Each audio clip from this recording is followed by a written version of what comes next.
मेका गुंडरे आगरू केवे पकड़ी बने भाल जदि ने बनी चल घाए बनामा मेका गुंडरे वेजिटेबल पकड़ी। तो चलो रेसिपीटा स्टार्ट करमा। से लगी मुझे नहीं जाइए गोटे कप मेका गुंड और तार संगे देदेमी गोटे चुटकी हल्दी कलर गुंड गोटे चामच मसला गुंड स्वाद अनुसार नून देदेमा। नून दे सारापर इने गोटे चामच जुआणी के हाथ टिके मगदी दब आ नहीं जीव आर इने नहीं गोटे गोटे आलू के छोट छोट कर काटी नहीं अदा लहसुन मिर्चा पेस्ट उइल आर धनिया पतर हे सबू के देनमा ये आमर मका गुंडर गुंडरे मेका गुंडरे आर दे करी ताके टिके टिके जाकर पैन दे करी भल भावे डोटे बनामा। जेन कप्रे कपे नहीं थी मेका गुंड से कप्रे आधा कप नहीं छे पैन आ टिके टिके करी दे करी इना भल करी गोटे डोटे बनामा। बेसी डबला नहीं करूँ कि बेसी मोटा पतला नहीं करूँ से हिसाब से बनामा। देखी पार्थो मुझे केनता करी जे बिल्कुल हेन्ता करी न बन नहीं जीव आई ताके 5 मिनिट रेस्ट दे देमा। रेस्ट दे सारा पर जेते बेले छानबार लगी जाउथबो गोटे चुटकी जाकर सुढ़ा दे नेबो।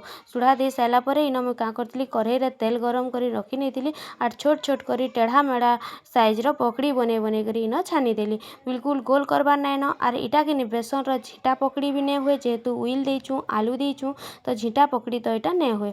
तो से क्या करमा ने टेढ़ा मेढ़ा करी पकड़ी गोटे दुईटा पकड़ नेबा जेन ताकि टेढ़ा मेढ़ा कुरकुरी आसी।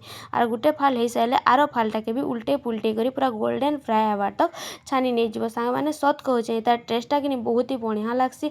आर जेते बेले बने करी खाइलु कि आम जना नहीं पड़ला कि बेसन रो पकड़ी कि मेका गुंड रो पकड़ी जे तो किंतु बेसन पकड़ी ठानु कि मेका गुड़र पकड़ी टेस्टा बहुत बढ़िया थिला। हाँ ध्यान दब जेनता कि एटाके गरम गरम खाइबार लगे चेष्टा करब। तो सबू के न मुई भल भाव छानी नहीं सारी न याद प्लेटिंग करी करी नेमी भाई के टेस्ट कराबार लगे केनता होइचे जे भाई खाइकिनी कहबा।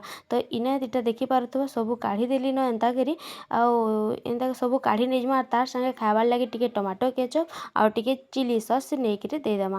देखी पारुथबो इन मुई दे नौचे हेंता करी आर सबे खा एंता करी बन। जदि चैनल वीडियोटा भल लागला जेन माने चैनल नुआ अच्छे चैनल के प्लीज सब्सक्राइब करी लाइक करी शेयर करी नहीं जीव। तो तार ऊपर दे सारा पर टिके बिल्ड नून एंता करी ऊपर ऊपर दे नेबा टेस्टा पूरा आहरी बढ़िया लगबा।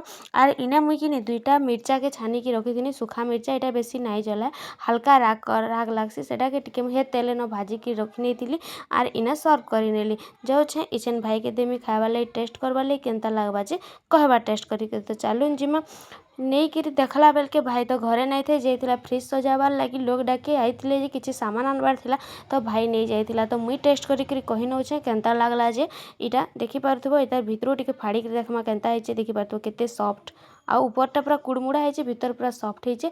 टमाटो सॉस चिली सॉस रे डिप करी खाइबो बहुत ही बढ़िया लागबा।